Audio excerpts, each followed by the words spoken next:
ഒരു സ്വർഗത്തിന്റെ സുഖത്തിൽ കിടക്കുകയാണ് നിങ്ങളെന്ന് കരുതുക. സംതൃപ്തിയോടെ അത് നിർവഹിച്ചുവെന്ന അഭിമാനവും നിങ്ങൾക്കുണ്ടാകും.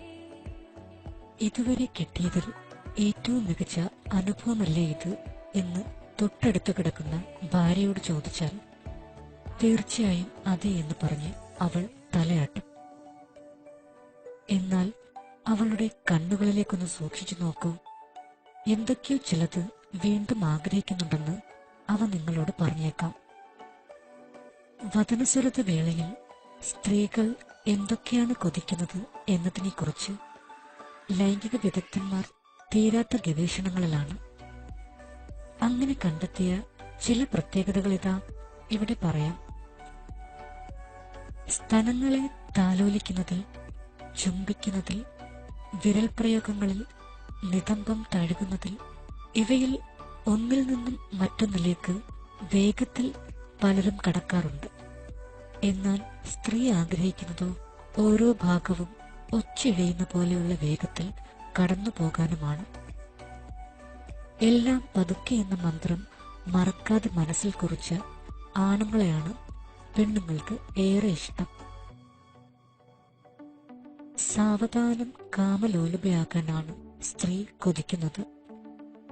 ആമുഖലീലകൾക്ക് ദൈർഘ്യമേറണം എന്ന് സ്ത്രീ ആഗ്രഹിക്കുന്നുവെന്നതാണ് ഒന്നാം പാഠം. ഒരിക്കൽ പിന്തുടർന്ന രീതിയും ശൈലിയും അന്ന് സ്ത്രീക്ക് വളരെ ഇഷ്ടമായെന്ന് കരുതി അത് ആവർത്തിക്കാൻ നിൽക്കരുത്. വൈവിധ്യമാണ് കിടപ്പറയിലെ മർമ്മം. വ്യത്യസ്തതകൾ പരീക്ഷിക്കുമ്പോൾ അവളോട് കൂടി ചോദിക്കാൻ മടിക്കരുത്.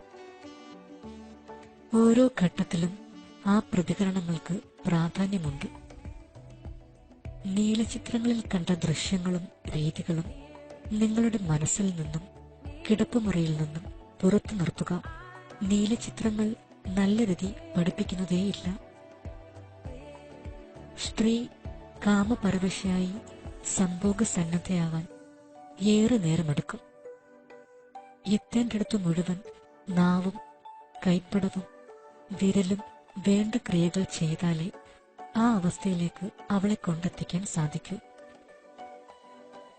വസ്ത്രത്തോടെയും അല്ലാതെയും ഏറെ നേരം ഇതിനായി പണിപ്പെടണമെന്ന് സാരം. മിക്ക സ്ത്രീകളും നന്നായി ഇഷ്ടപ്പെടുന്ന ഒന്നാണ് നാവിന്റെ പ്രയോഗം. എന്നാൽ അത് തുറന്നു പറയാൻ അവൾക്ക് വല്ലാത്ത നാണമാണ് പലപ്പോഴും. അത് അറിഞ്ഞു ചെയ്യുന്ന പുരുഷനെയോ അവൾ ദേവന് തുല്യം പ്രണയിക്കുകയും ചെയ്യും. രഹസ്യഭാഗങ്ങളിൽ പുരുഷന്റെ നാവിനെ സ്ത്രീ വല്ലാതെ മോഹിക്കുന്നുണ്ട്. എതിർപ്പിന്റെ സൂചനകളൊന്നുമില്ലെങ്കിൽ അത് തുടരാനാണ് സന്ദേശം. ചിലപ്പോൾ അവൾ അത് തടഞ്ഞേക്കാം. എങ്കിൽ അത്തരമൊരു മൂഡിലേക്ക് സ്ത്രീ എത്തിയില്ലെന്ന് മനസ്സിലാക്കി തിരികെ വരിക. നാവ് കൊണ്ടുള്ള പ്രയോഗത്തിൽ പലർക്കും പലതരം സംശയങ്ങളുണ്ട്. ചിലർ ലൈംഗിക ബന്ധത്തിൽ ഏർപ്പെടുമ്പോഴൊക്കെയും നാവ് കൊണ്ടുള്ള ഈ പ്രയോഗം സ്വീകരിക്കാറുണ്ട്. എന്നാൽ മറ്റു ചിലരാകട്ടെ അതിന് അതിൻ്റെതായ ഒരു മൂഡ് വരുന്ന ദിവസങ്ങളിൽ മാത്രമേ ചെയ്യാറുള്ളൂ. യോനിയിലെ ലൂബ്രിക്കേഷൻ അഥവാ യോനിയിൽ നിന്നും പുറപ്പെടുന്ന നനവ് ഇത് നാവിൽ പറ്റുകയോ വായുടെ ഉള്ളിലേക്ക് പോയാലോ